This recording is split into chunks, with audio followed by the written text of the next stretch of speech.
Okay guys, ito na ang ating finished product. Tapos na nating palitan yung hybrid inverter natin kasi nasira yun. Hindi ko alam kung bakit. Basta bigla na lang hindi siya gumana, hindi siya umandar. By the way, itutur ko muna kayo sa aking setup. Ano? So ito dito, ito yung breaker natin mula sa AC. Itong isang to. Ito naman yung, bali, ang ginagawa nito is i-charge yung ah, battery natin sa baba. I-charge niya kapag walang solar at lobat na yung battery. So, i-charge niya at the same time, siya rin ang magsusupply ng load natin dito sa bahay. Okay.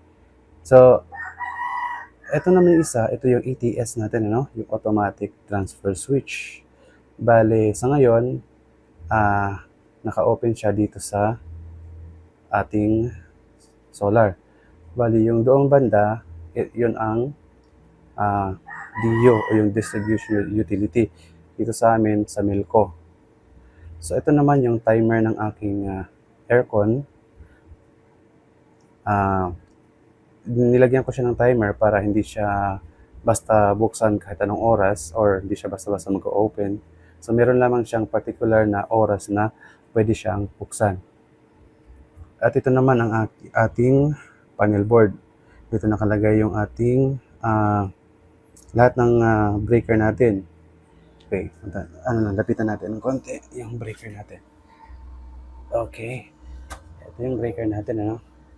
I hope na hindi na siya, ayan. So, yung una, ito yung main breaker natin. Mula dito, yung main AC output nito, dito natin idadaan. Then, pupunta siya dito, dadaan dito, then dito, una. Ito yung, bali tatlo lahat yung aking load. Yung tatlong klase. Yung heavy, yung mabigat. So, dito siya. Then, ito naman yung general electronics o yung mga saksakan. Yung mga wall outlet, dito yon. At ito namang isa, pangatlo, ito yung para sa mga ilaw. At ito namang breaker na to, ito yung para sa ating battery, no? Ito yung breaker niya. Then, ito yung ating SPD, AC SPD. Then, meron niyang wire papunta doon sa kanyang grounding. So, ito naman ang ating 10 kilowatts na battery. So, bawat apat na piraso lahat to, dalawang parallel at saka dalawang series. Kasi yung inverter natin ay 48 volts.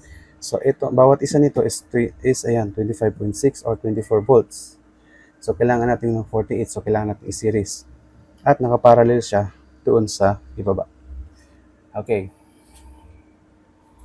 So, ayan.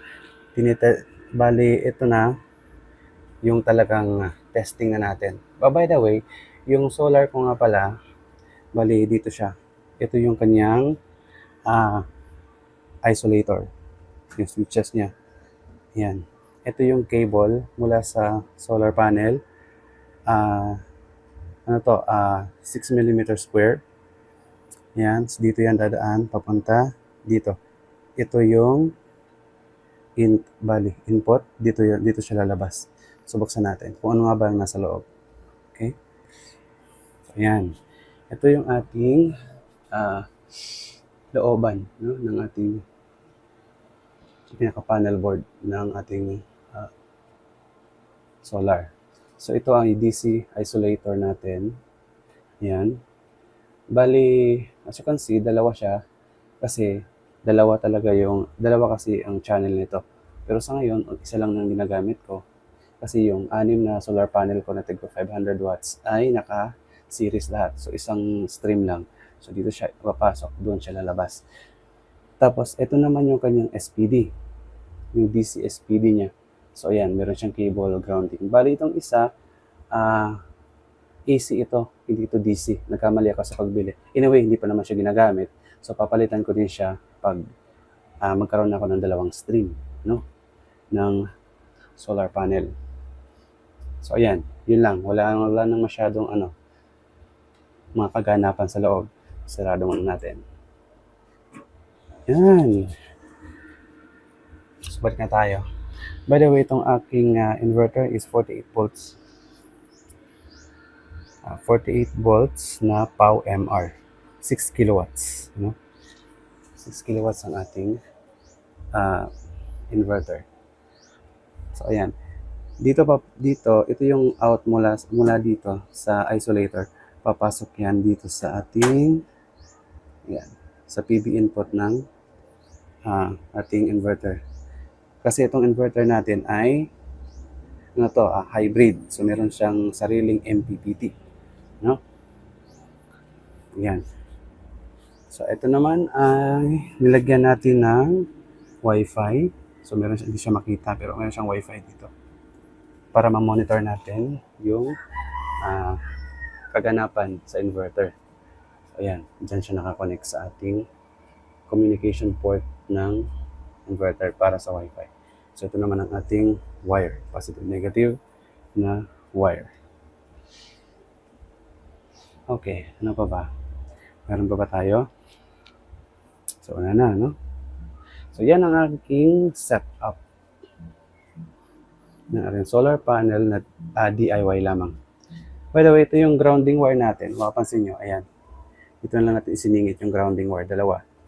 Mula dito, at saka mula dito. Sa ating, nilagyan natin ng grounding ito. Yung ating inverter, meron siyang grounding. At saka meron din dito. Ayan. By the way, yung settings natin, kung titingnan natin,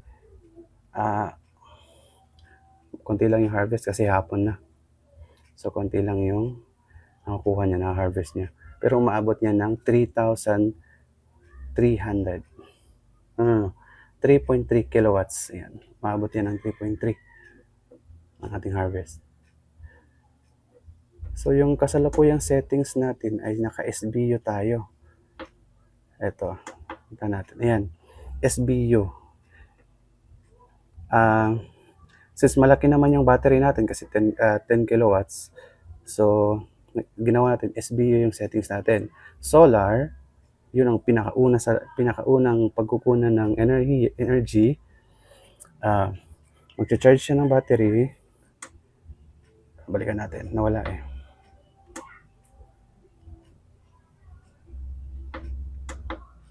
Ayan.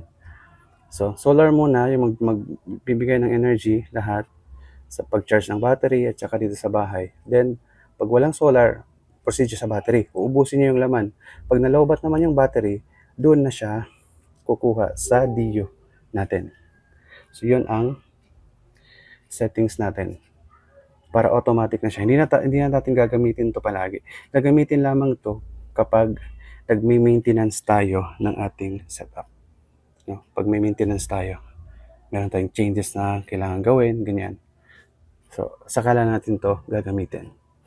Kasi, naalala ko, yung huling, bago masira ang aking unang inverter, dito yun eh. Naka-DU siya, tapos naka-open na siya, normal lahat. Naka-open yung AC, nag-charge yung solar, then, nang pinihit ko ng ganun, pumutok. Tapos namatay. So, wala na.